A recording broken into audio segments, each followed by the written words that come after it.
اعوذ باللہ من الشیطان اللعین الرجیم بسم اللہ الرحمن الرحیم وصلی اللہ علی محمد وآل بیتہ الطیبین الطاہرین المعصومین۔ بارگاہ ملکوتی امیر المومنین صلوات اللہ وسلامہ علیہ سے پروگرام کاروان حسینی از مدینہ تا مدینہ کے ساتھ اپنے مومنین کرام کی خدمت میں حاضر ہوں۔ سلسلہ گفتگو روز عاشور کے مصائب اور ان تفصیلی واقعات کا تذکرہ کیا جا رہا ہے جنہیں عام طور پہ ہمارے منبر سے بیان نہیں کیا جاتا۔ امام حسین علیہ السلام کے وہ خطبات جو روز عاشور امام حسین علیہ السلام نے قوم اشقیاء سے کیے تھے۔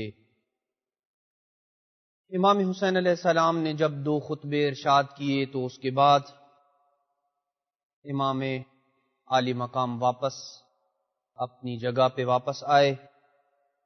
شیخ مفید علیہ رحمہ لکھتے ہیں کہ اسی دوران حر بن یزید الریاحی نے یہ دیکھا کہ ان القوم قد صمموا علی قتال الحسین، کہ قوم اشقیاء نے اب ٹھان لی ہے کہ سید الشہداء کو قتل کرنا ہے۔ ایسی صورتحال میں حر بن یزید الریاحی عمر ابن سعد کے پاس آیا اور کہا، اے عمر، امقاتل انت ھذا الرجل، اے پسر سعد، کیا تو اس شخص یعنی حسین ابن علی سے جنگ کرنے والا ہے؟ قال اے واللہ، پسر سعد نے کہا، ہاں خدا کی قسم، قتالا ایسرہ ان تسقط الرؤوس وتطیح الایدی، ہاں خدا کی قسم بڑی سخت جنگ ہوگی جس میں کم از کم یہ ہوگا کہ سر کٹ کٹ کے گریں گے اور بازو قلم ہو جائیں گے۔ حر نے کہا، افما لکم فیما عرضہ علیکم رضا، جو کچھ حسین نے پیش کیا تمہارے سامنے، کیا تم اس پہ راضی نہیں ہو؟ کیا حسین کے مشوروں کو قبول کرنے کے اوپر تم آمادہ نہیں ہو؟ کیا حسین کی اس بات کو رد کرنے کی تمہارے اندر جرت ہے کہ حسین نواسہ رسول خدا ہے؟ کیا حسین کی اس بات کو قبول کرنے کے لیے تم انکار کر سکتے ہو کہ حسین فرزند فاطمہ ہے، فرزند علی ابن ابی طالب ہے؟ کیا تم حسین کی اس بات کو رد کر سکتے ہو کہ مشرق اور مغرب پوری میں حسین کے علاوہ کوئی نواسہ رسول خدا نہیں ہے؟ قال عمر نے کہا، اما لو کان الامر الی لفعلت ولکن امیرک قد ابا، اے حر، اگر معاملہ میرے پاس ہوتا تو میں ایسے ہی کرتا جیسے تو کر رہا ہے، لیکن حسین کا معاملہ تیرے امیر ابن زیاد کے پاس ہے۔ فاقبل الحر حتی وقف من الناس موقفا، پھر جناب حر لوگوں سے جدا ہو کے ایک الگ جگہ پہ آئے۔ ومعہ رجل من قومہ، اور اس کی قوم کا ایک شخص جس کا نام قرہ بن قیس ہے وہ بھی وہاں پہ جناب حر کے ساتھ پہنچ گیا۔ حضرت حر نے کہا، یا قرہ هل سقیت فرسک اليوم، کیا تو نے آج اپنے گھوڑے کو پانی پلایا ہے؟ قرہ نے کہا، لا، میں نے آج اپنے گھوڑے کو پانی نہیں پلایا۔ قال فما تريد ان تسقيه، کیا تو چاہتا ہے کہ اپنے گھوڑے کو پانی پلائے؟ قرہ کہتا ہے، مجھے یہ گمان ہو گیا کہ حر تنہائی چاہتا ہے اور جنگ میں شرکت نہیں کرنا چاہتا، اور وہ چاہتا ہے کہ اس تنہائی میں مجھے کوئی نہ دیکھے، یعنی حتیٰ کہ حر یہ چاہتے تھے کہ قرہ بن قیس بھی حر کو اس حالت میں نہ دیکھے۔ فقلت له لم اسقه، میں نے پانی تو نہیں پلایا، وانا منطلق فاسقيه، میں جا رہا ہوں نہر فرات کی طرف اور اپنے گھوڑے کو پانی پلاؤں گا۔ فاعتزل ذلك المكان الذي كان فيه، پس اس مکان میں حر اکیلا رہ گیا۔ فواللہ لو انه اطلعنی علی الذي يريد لخرجت معه الى الحسین ابن علی، قرہ بن قیس کہتا ہے کہ اگر اس موقع پہ جب حر بن یزید الریاحی اکیلے رہ گئے تھے مجھے اپنے ارادے کا بتاتے کہ وہ حسین کی طرف جانے والے ہیں تو میں بھی حر بن یزید الریاحی کے ساتھ چلا جاتا۔ پس امام حسین علیہ السلام کے رفتہ رفتہ قریب ہونا شروع ہو گیا حر، امام علیہ السلام کے اصحاب میں سے ایک شخص المہاجر بن اوس ہے، اس نے کہا کہ ما تريد یا ابن یزید، اے حر بن یزید الریاحی، کیا چاہتا ہے تو؟ تريد ان تحمل، کیا تو چاہتا ہے کہ حسین پہ حملہ کرے؟ فلم یجبہ، حر بن یزید نے کوئی جواب نہیں دیا۔ وَأَخَذَهُ مِثْلَ الْأَفْكَلِ وَهِيَ الرَّعْدَ، حر کپ کپی اور رعشہ کی کیفیت اور اس حالت میں حسین علیہ السلام کی طرف بڑھ رہا تھا۔ مہاجر نے یہ جو منظر کشی کی ہے حر کی امام حسین علیہ السلام کی طرف آنے کی، وہ کچھ تاریخ میں یوں ہے کہ ان امرک لمریب، کہ اے حر آپ کا معاملہ بڑا شک و شبہ والا ہے۔ واللہ ما رأیت منک فی موقف قط مثل ھذا، خدا کی قسم میدان جنگ میں نے تمہاری یہ حالت کبھی بھی نہیں دیکھی ہے۔ ولو قیل لی، اگر مجھے یہ کہا جاتا من اشجع اہل الکوفہ، کہ کوفہ میں سب سے بہادر ترین شخص کون ہے، ما عدوتک، تو میں تیرے علاوہ کسی اور کا نام نہ لیتا، میں تجھ سے تجاوز کر کے کسی اور کو اہل کوفہ کا شجاع شخص شمار نہ کرتا۔ فما هذا الذي ارى منك، اے حر یہ جو تیرے اندر کپ کپی تاری ہے، یہ جو تیرے اندر ایک ہیجان ہے، یہ میں کیا دیکھ رہا ہوں، تو کیا چاہتا ہے؟ فقال الحر، حر نے کہا انی واللہ اخیر نفسی بین الجنت والنار، میں اپنے نفس کو جنت اور جہنم دونوں میں اختیار دے رہا ہوں۔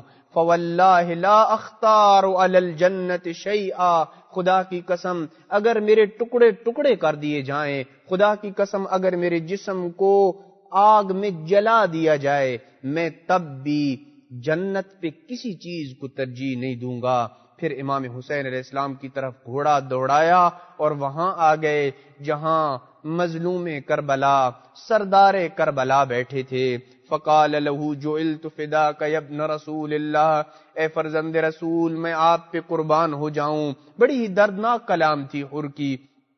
کہا انا صاحبک الذی حبستک عن الرجوع، میں وہ شخص ہوں کہ جس نے آپ کو واپس جانے سے روکا، آپ واپس جا سکتے تھے لیکن میں نے آپ کو واپس نہیں جانے دیا۔ وسایرتک فی الطریق، اور آپ کے ساتھ رستے میں چلتا رہا۔ وجعجعت بک فی ھذا المکان، اور اے حسین میں ہی وہ شخص ہوں کہ جس نے آپ کو مخدرات عصمت و طہارت کو، آپ کی بہنوں کو، نبی زادیوں کو اس لق و دق صحرا میں لا کے کھڑا کر دیا ہے۔ وما ظننت ان القوم يردون علیک ما اردتہ علیہم، مجھے یہ گمان نہ تھا کہ جو آپ نے قوم اشقیاء کے سامنے تجاویز رکھی ہیں وہ اس کو ٹھکرا دیتے۔ ولا یبلغون منک ھذہ المنزلہ، اور مجھے گمان نہیں تھا کہ وہ یہاں تک پہنچ جائیں گے کہ آپ کے قتل کی ٹھان لیں گے اور آپ کو قتل کرنے کے اوپر آمادہ ہو جائیں گے۔ واللہ لو علمت، خدا کی قسم اے نواسہ رسول خدا اگر مجھے یہ علم ہو جاتا، انہم ینتہون بک الی ما ارا ما رکبت منک الذی رکبت، خدا کی قسم اگر مجھے اس بات کا علم ہو جاتا کہ یہ آپ کو اس مقام تک پہنچا دیں گے جہاں اب انہوں نے پہنچا دیا ہے، تو میں کبھی بھی اس چیز کے ارتکاب نہ کرتا جس کا میں ارتکاب کر بیٹھا ہوں۔ پھر حر نے سر کو جھکایا اور کہا انی تائب الی اللہ مما صنعت، فرزند رسول خدا میں اپنے کیے پہ نادم ہوں، میں توبہ کر رہا ہوں۔ افترالی من ذالک توبہ، اے فرزند رسول خدا کیا میری توبہ قبول ہو سکتی ہے؟ میں نے آپ کو، آپ کی بہنوں کو، آپ کے بچوں کو، آپ کے اصحاب کو ایک ایسی جگہ پہ لا کے کھڑا کر دیا ہے جو صحرا ہے، آپ کے اوپر پانی بند ہو چکا ہے، میں اپنے آپ کو قصوروار ٹھہراتا ہوں، یہ سارا میرا قصور ہے۔ اے فرزند رسول خدا کیا میری توبہ قبول ہو سکتی ہے؟ فقال لہ الحسین نعم یتوب اللہ علیک، اللہ سبحانہ وتعالی تیری توبہ کو قبول کرے گا۔ فانزل، اے حر اپنے گھوڑے سے اتر کے نیچے آ جا۔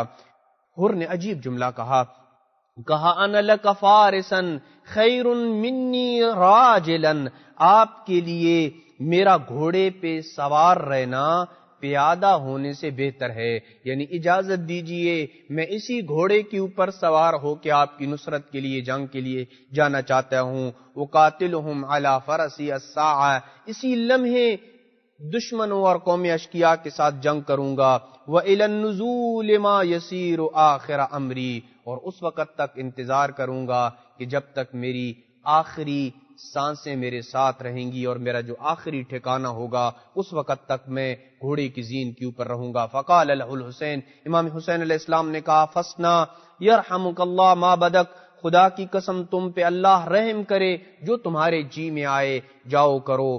پھر امام حسین علیہ السلام کے سامنے وہ آگے بڑھا اور اہل کوفہ سے آ کے خطاب کیا۔ میرا دل چاہ رہا ہے کہ حر کا وہ خطاب بھی جو قوم اشقیاء کے ساتھ جناب حر نے کیا وہ سنا دوں۔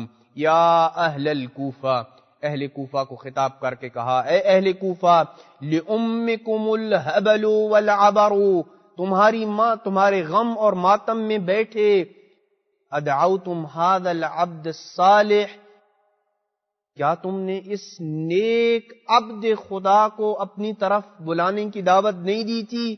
اذا اتاکم اسلمتموہ، اور جب یہ تمہارے پاس پہنچ چکا ہے تو اب تم اسے دشمن کے حوالے کرنا چاہتے ہو، اپنے امیر خدا اس پہ لعنت کرے ابن زیاد کے حوالے کرنا چاہتے ہو۔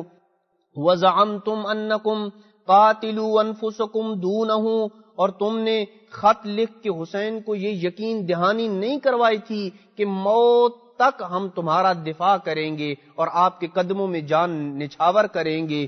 ثم عدوتم علیہ لتقتلوہ، پھر تم حسین کے قتل کے اوپر آمادہ ہو چکے ہو، تم نے حسین کے ساتھ کی ہوئی یہ وعدوں کو پس پش ڈال دیا ہے اور حسین ہی کے قتل کے اوپر آمادہ ہو چکے ہو۔ امسکتم بنفسہ، اور تم نے اسے یہاں لقدق صحرا میں روک رکھا ہے۔ وَأَخَذْتُمْ بِقَدْمِهِ، اور تم نے اس کا گلا دبا رکھا ہے۔ وَأَحَطْتُمْ بِهِ مِنْ كُلِّ جَانِبٍ لِتَمْنَعُوهُ التَّوَجُّهُ فِي بِلَادِ اللَّهِ الْعَرِيضَةِ، اور تم نے چاروں طرف سے حسین کو گھیر لیا ہے تاکہ وہ اللہ کی وسیع و عریض زمین میں کسی اور طرف نہ جا سکے۔ فَصَارَ كَالْأَسِيرِ فِي أَيْدِيكُمْ، وہ تو ہمارے ہاتھوں میں اسیر ہو چکا ہے۔ لا يملك لنفسه نفعا، نہ تو وہ اپنے آپ کو کوئی نفع پہنچا سکتا ہے، ولا يدفع عنها ضرا، اور نہ ہی وہ اپنی ذات سے نقصان کو دور کر سکتا ہے۔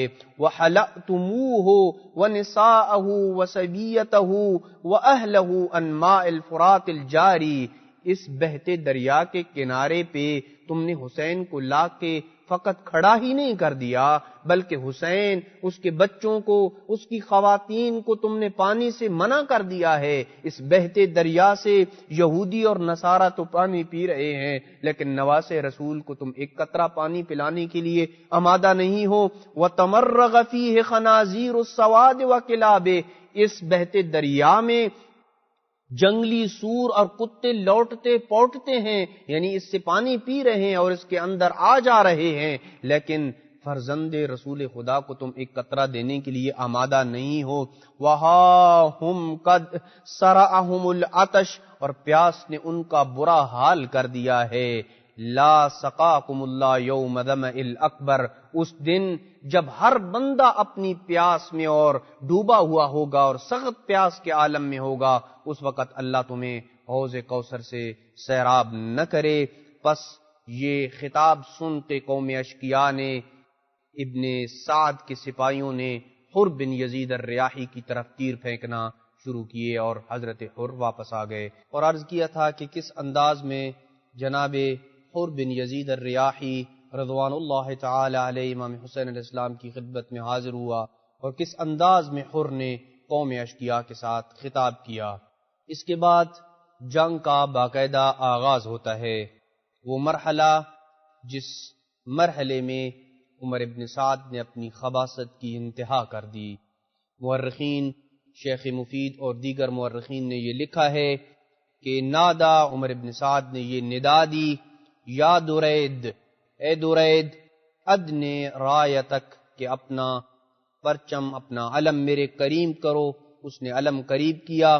ثم وضع سہمہ فی کبد قوسہ، پھر تیر کمان میں جوڑا، ثم رما، اور پھر حسین ابن علی کے لشکر کی طرف تیر پھینکا، وقال، اور یہ کہا، اشہدوا انی اول من رما، گواہ رہنا جب کل ابن زیاد کے پاس میں جاؤں گا تو تم نے یہ گواہی دینی ہے کہ فرزند رسول، نواسے رسول کی طرف پہلا تیر چلانے والا میں ہوں۔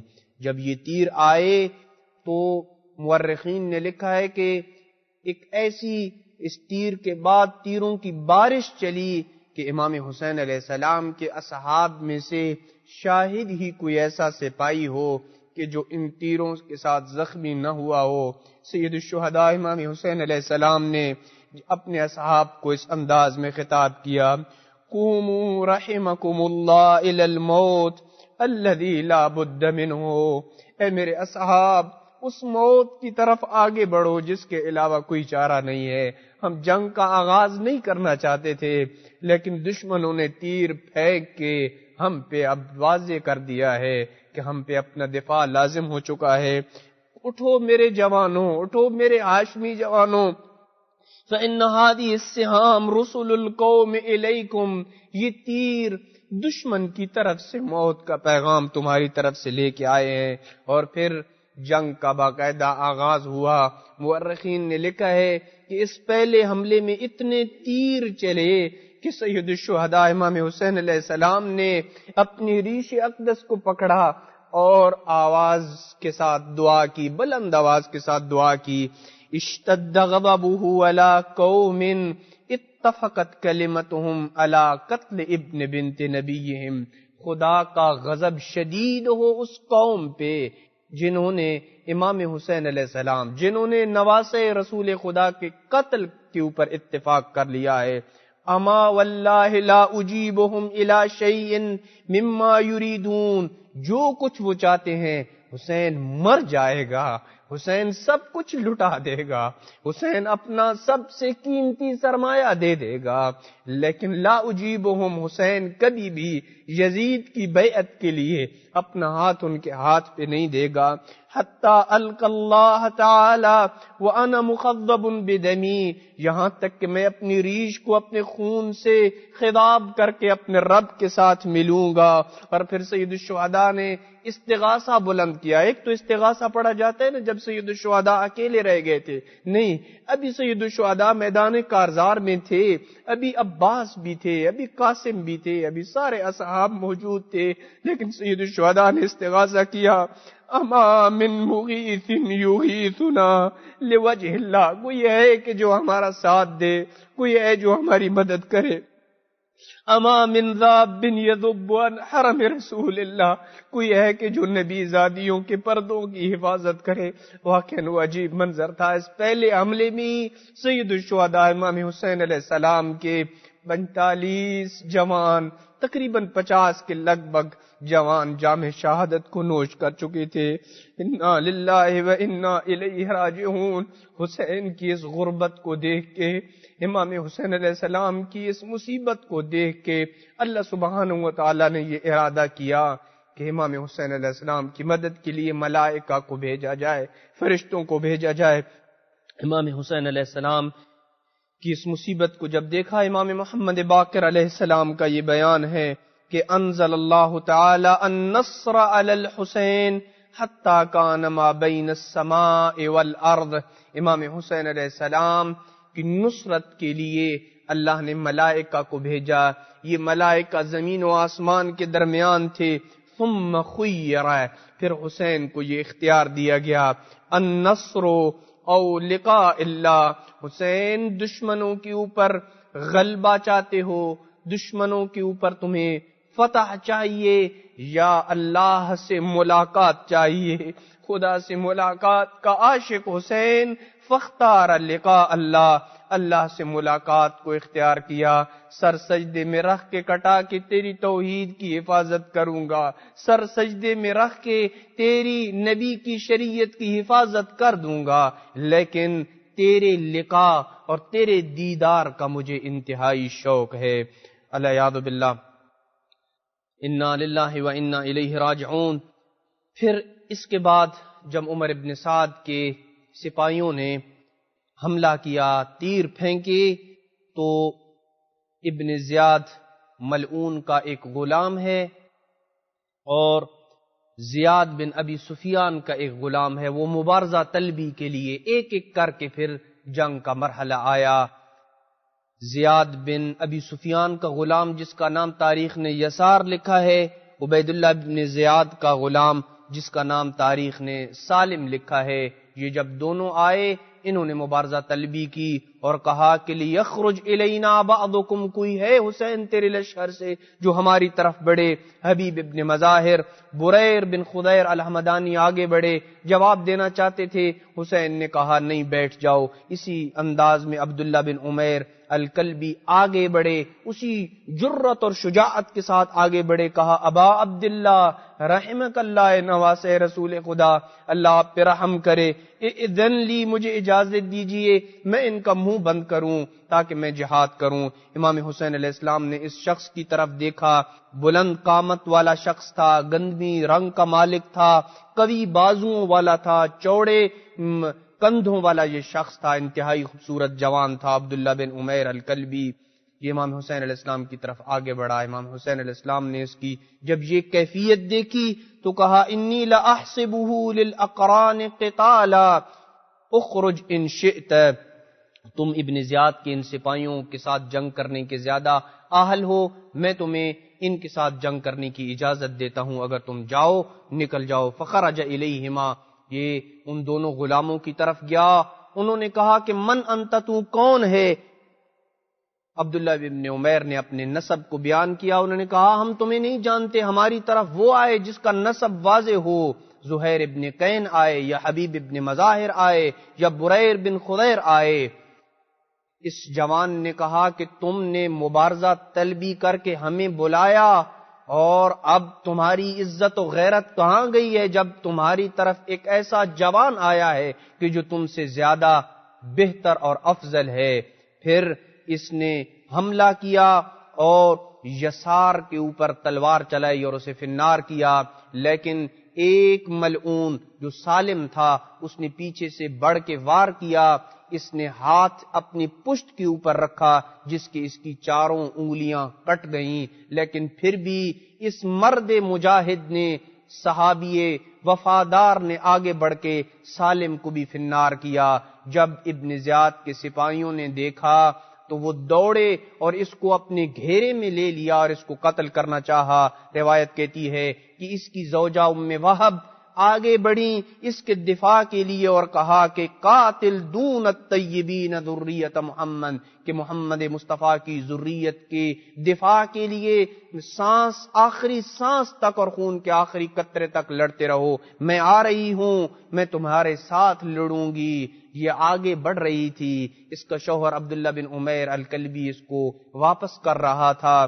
سید الشہداء امام حسین علیہ السلام نے بلند آواز سے ندا دی، جزیتم من اہل بیت خیرا، اہل بیت سے تمہیں بہترین جزا نصیب ہوگی، ارجعی اے کنیز خدا، رحمک اللہ الی النساء، خواتین کی طرف واپس لوٹ جا، خدا تم پہ رحمت کی بارش نازل کرے، فجلسی معہن، خواتین کے ساتھ بیٹھ جا، فإنہ لیس علی النساء قتال، فانصرفت الیہن، خواتین کے اوپر اللہ نے جہاد کو واجب نہیں قرار دیا، لہذا وہ واپس چلی گئی۔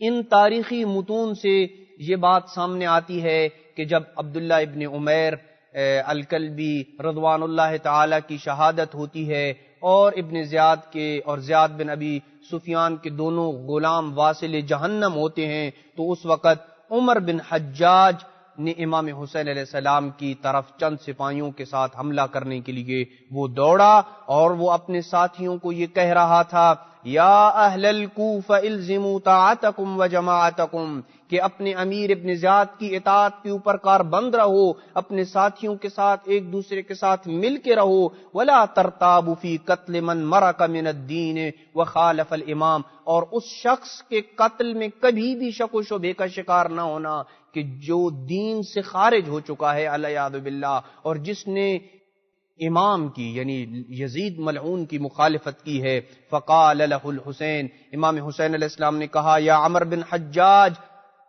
اعلی تحرض الناس، کیا تم لوگوں کو میرے قتل کے اوپر اکسا رہا ہے؟ انحن مرکنا وانتم ثبتتم علیہ، کیا ہم دین سے نکل گئے ہیں اور تم دین کے اوپر ثابت قدم ہو؟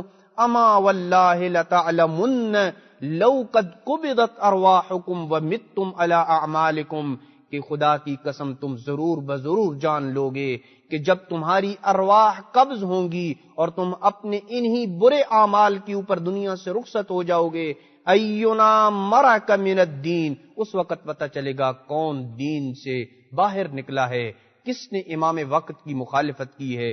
وہو اولا بسلی النار، اور وہ جہنم کی آگ میں تڑپنے کا زیادہ حقدار ہوگا۔ اسی حملے میں جو اس نے حملہ کیا تھا، اس میں جناب مسلم ابن اوسجا شہید ہوئے، اور جناب مسلم بن اوسجا کا جب آخری وقت تھا تو امام حسین علیہ السلام مسلم ابن اوسجا کے پاس آئے، کہا رحمک ربک یا مسلم ابن اوسجا، اے مسلم ابن اوسجا تیرا رب تیرے اوپر رحمت نازل کرے۔ آیت کی تلاوت کی، منہم من قضا نحبہ ومنہم من ينتظر وما بدلوا تبدیلا، آخری سانسیں تھیں، حبیب ابن مظاہر آگے بڑھے، کہا اے مسلم اگر مجھے یہ یقین نہ ہوتا کہ چند لمحے بعد میں بھی تیرے ساتھ مل جاؤں گا تو میں تمہیں یقیناً کہتا کہ مجھے کوئی ایسی وصیت کرو کہ میں اس وصیت کے اوپر عمل کر سکوں۔ تو مسلم ابن اوسجا کے ہاتھ لڑکھڑا رہے تھے، انگشت شہادت کو بلند کیا اور کہا انا اوصیک بہذا رحمک اللہ، اے حبیب ابن مظاہر میں تو چل بسا ہوں، میں تمہیں غریب کربلا کی وصیت کرتا ہوں۔ اور پھر جام شہادت نوش کی۔ حبیب ابن مظاہر نے کہا افعل ورب الکعبہ، خدا کی قسم جان دے دوں گا لیکن نواسے رسول خدا پہ آنچ نہ آنے دوں گا۔ وصلی اللہ علی محمد وآل بیتہ الطیبین الطاہرین المعصومین۔